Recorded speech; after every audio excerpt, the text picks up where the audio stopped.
I thought I was just visiting my friend's house that afternoon. But when his mom smiled at me and said, "You flirt worse than your dad," something inside me shifted, and nothing felt the same after that. I hadn't planned on stopping by that afternoon.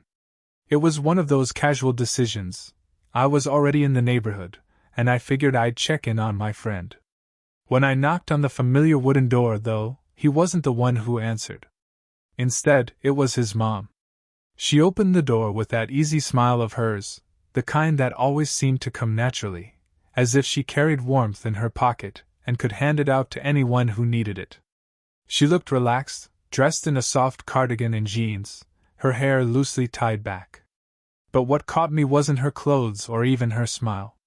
It was something harder to describe, a certain grace, the way she held herself with confidence, yet with a softness that made the air around her feel lighter.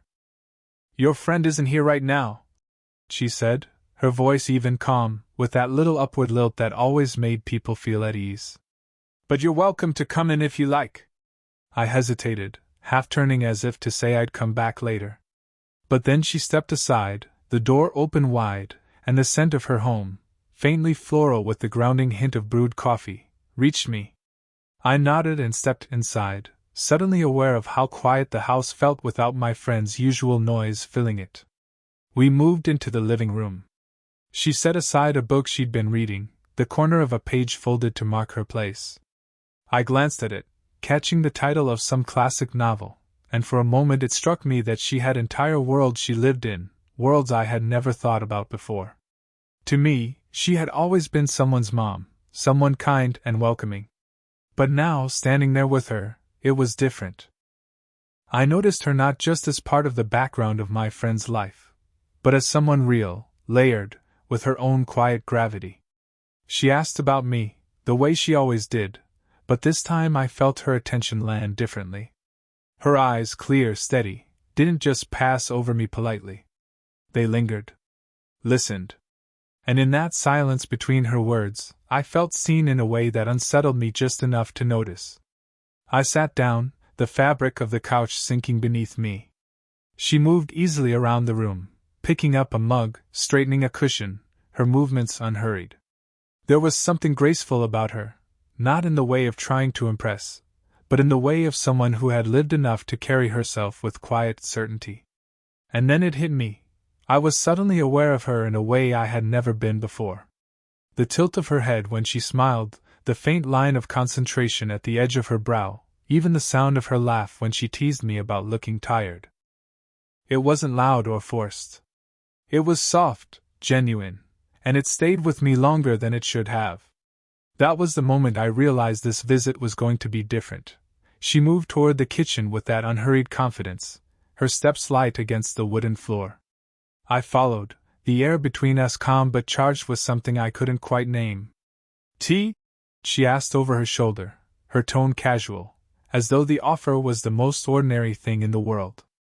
But when she glanced back at me, there was a warmth in her eyes, the kind that made it hard to look away. I nodded. "Sure. Tea sounds good."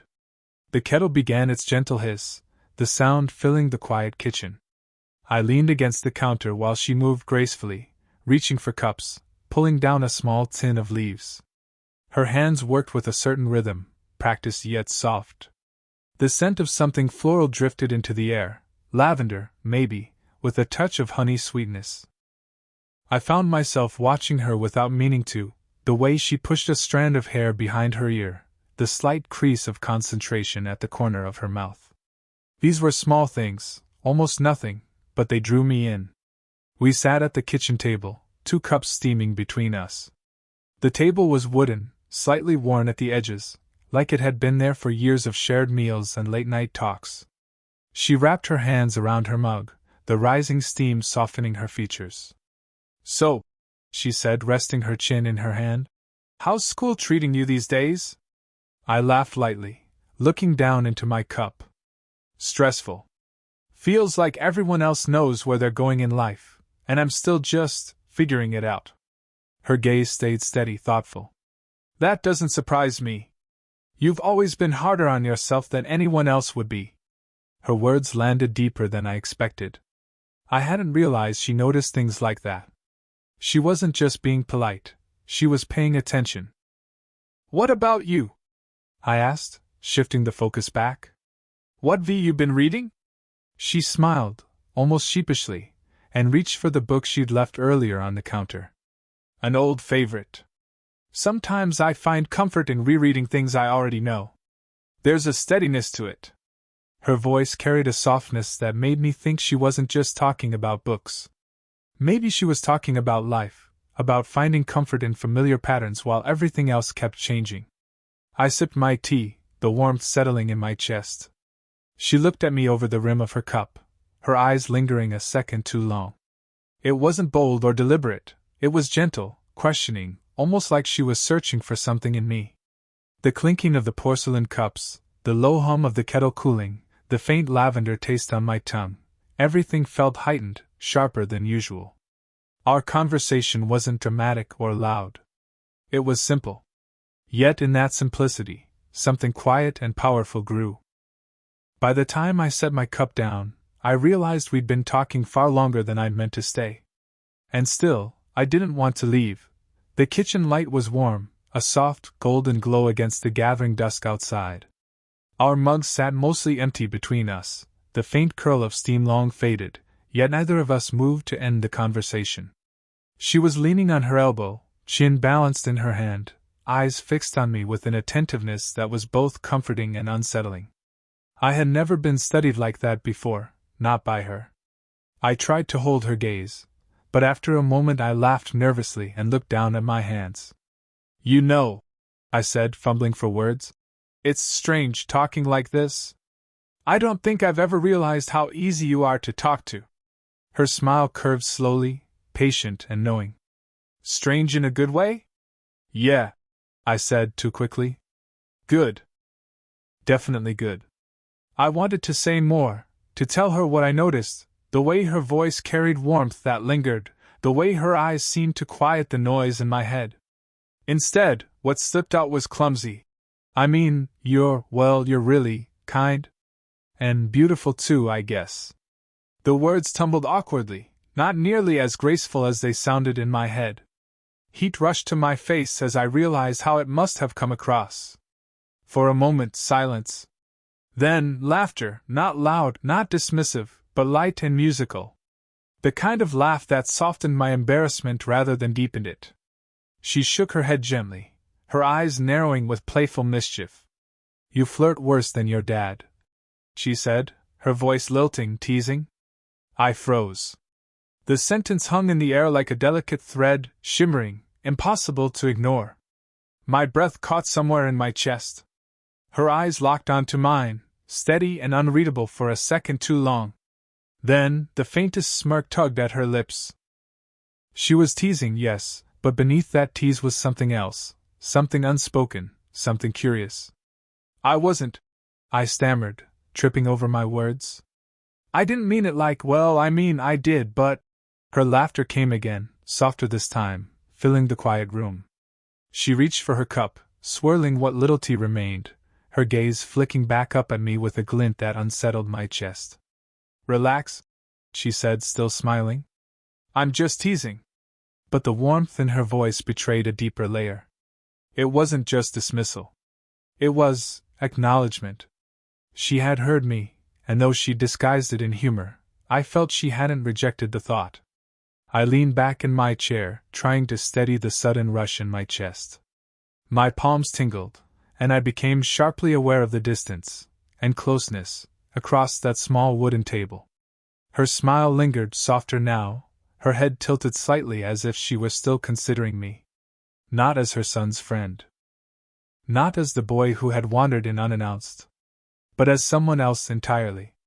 That single line, spoken half in jest, shifted the air between us. The evening no longer felt casual. It felt alive with something I couldn't name, but I could feel it, pressing quietly at the edges of everything. And from that moment, nothing felt quite the same. After her teasing remark, the house seemed to grow quieter, as if it, too, had been listening. The kind of quiet where every sound, a clock ticking, the faint hum of the refrigerator, seemed to echo louder than it should. I offered to help with a few chores before heading out, anything to ease the nervous energy still buzzing through me. She hesitated, then smiled. If you really want to help, I've got laundry upstairs that needs carrying. So I followed her up the staircase, the wood creaking faintly beneath our steps. The air felt warmer in the hallway, close and still. She carried a folded basket, her fingers brushing the edges with practiced care. I reached for it, and for a second, our hands touched.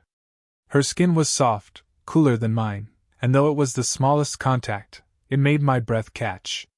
We reached the top of the stairs. The hallway was narrow, lined with family pictures, most of them slightly tilted in their frames. She paused, setting the basket down by a doorway. I stopped too, not out of necessity but because the moment asked for it. She pushed a loose strand of hair behind her ear, her movements unhurried. I looked up, and there she was, just a step away, her profile softened by the late afternoon light slipping through the nearby window. When she turned her head, our eyes met. It was supposed to be brief. A polite glance, a shared smile, nothing more. But neither of us looked away.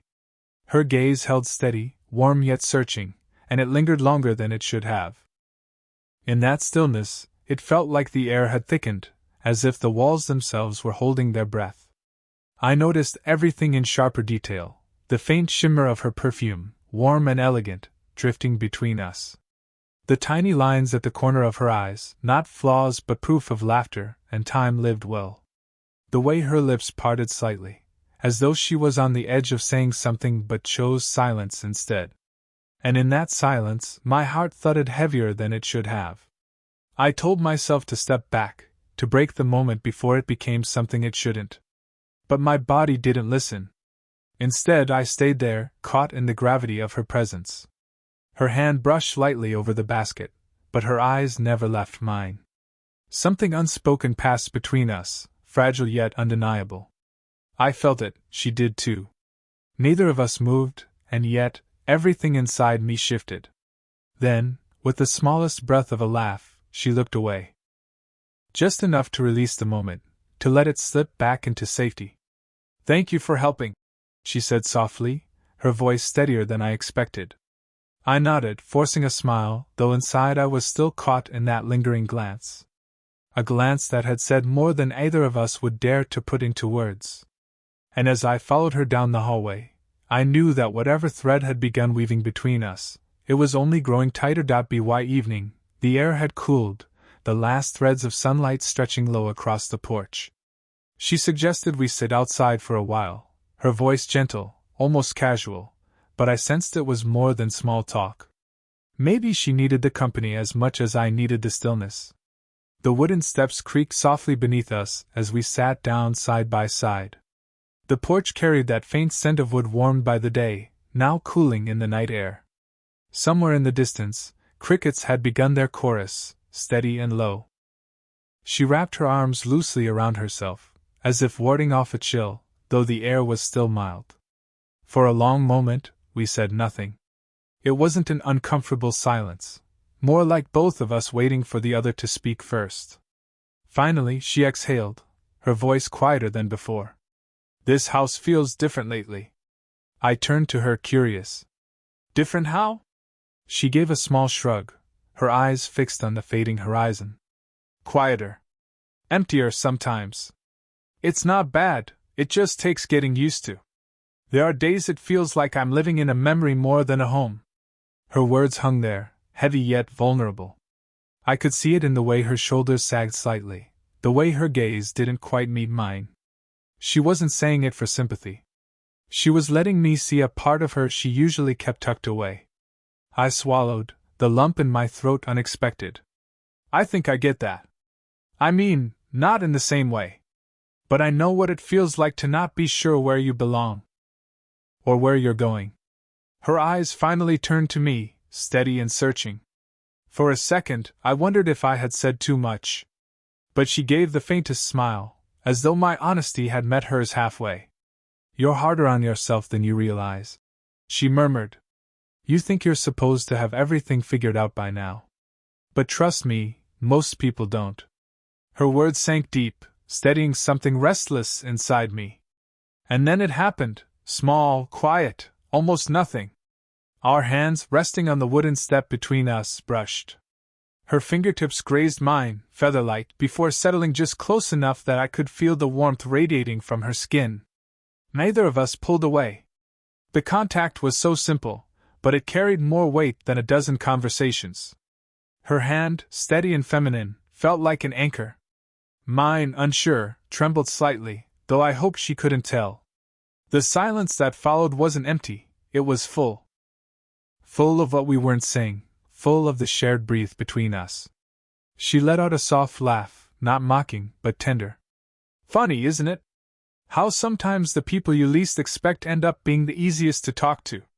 I nodded, my throat too tight for words. And in that quiet moment, with her hand so close to mine, I realized something had shifted again. Not loud, not dramatic, but in a way that felt permanent. The porch light flickered on as the evening deepened, casting a soft amber glow across the doorway. The air had grown cooler, carrying with it the faint scent of damp earth and the hush of a neighborhood winding down for the night. She rose slowly, brushing her hands against her jeans, and I followed her back inside. The house felt different now, quieter, almost too aware of itself, as if the walls knew what lingered between us. She walked me toward the front door, her pace unhurried. I could hear the faint echo of our footsteps against the floor, the rhythm of my heartbeat louder than both. "Thank you for keeping me company today," she said, her voice low, steady, yet softer than it had been before. "It's nice having someone around to talk to." I nodded, forcing myself to meet her eyes. "I should be thanking you. I didn't expect to stay this long, but it was good. Better than good, actually." Her lips curved faintly, and in that subtle smile was something unspoken, acknowledgement, maybe even agreement. We stopped at the doorway. The porch light framed her in its gentle glow, turning the strands of her hair into threads of gold. For a moment neither of us moved. I wanted to speak, to let out the words pressing against the back of my throat, the ones that had been growing heavier all evening. "I don't just see you as my friend's mom anymore. I don't know what this means, but I can't ignore it." The sentences rushed through my mind, each one louder than the last. But when I opened my mouth, nothing came out. She looked at me with those steady eyes, close enough now that I could see the faint reflection of the porch light in them. Her hand lifted slightly, as if she wasn't sure what she meant to do, and then settled gently on my arm. The warmth of her touch seeped through the fabric of my sleeve, steadying me and unraveling me all at once. "You've grown into such a thoughtful young man," she said quietly. "Sometimes I forget you're not the boy who used to run through this house anymore." Her words carried more than their surface meaning. They carried recognition, of change, of possibility. I swallowed hard, my chest tightening. My instincts screamed to say something, to close the distance, to tell her that I felt it too. But fear held me back, fear of saying too much, of breaking the delicate thread we'd spun between us. The silence stretched, heavy but not empty. My breath hitched, and I realized she was waiting, maybe not for a confession, but for me to acknowledge the moment. Instead, I let it pass. Her hand squeezed my arm gently before pulling away, leaving behind a ghost of warmth.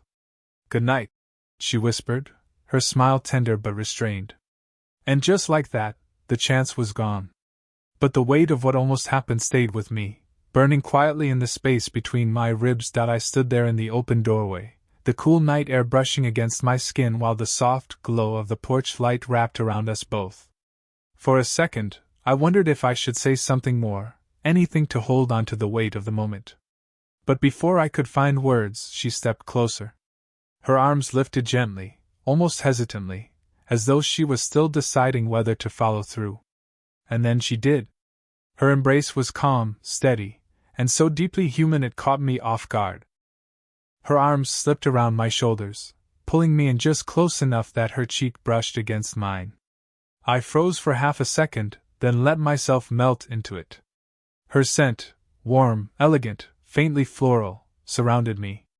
The steady rhythm of her breathing pressed lightly against my chest, and for a moment I forgot the world beyond that doorway. It wasn't a long embrace, but it carried something words couldn't touch. A quiet acknowledgement. A reassurance. And, hidden deep within, a flicker of something more.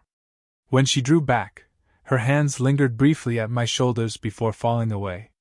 She looked at me with that smile, soft, knowing, almost bittersweet. "Don't rush what doesn't need rushing," she said, her voice just above a whisper. The words weren't a dismissal. They were a promise. A gentle reminder that whatever this was, whatever had begun between us, it didn't have to be forced, or named too soon. I nodded, though my throat felt too tight to speak. She tilted her head, studying me for a moment longer, as though memorizing something she didn't want to forget. Then she reached for the doorframe, steadying herself as if to keep from stepping further than she meant to. The silence that followed wasn't awkward. It was full, filled with everything unspoken, everything lingering just beneath the surface. I finally managed to find my voice. "Good night," I said softly. Her smile deepened, but her eyes carried a warmth that lingered far longer than the word itself. "Good night." I stepped out onto the porch, the boards creaking softly under my weight. The air outside was cool and alive, carrying the faint hum of crickets and the distant sound of a dog barking somewhere down the street. I paused halfway down the steps, glancing back.